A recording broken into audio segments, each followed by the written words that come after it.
nukentėjusių žmonių. Panaši situacija ir kitose Lietuvos vietose. Pajūryje medikų susikreipiančių poilsiautojų padaugėjo maždaug 2 kartus.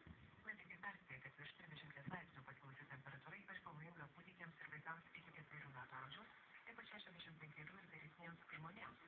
Anot medikų per karščius reikėtų gerti daug skysčių, vengti alkoholinių gėrimų ir skysčių su kofeinu. Suaugusiems specialistai dar kartą primena nepalikti vaikų vienų automobiliuose, nes jie labai greitai įklysta. Vasaros čigonų taborė kaimuose ketinama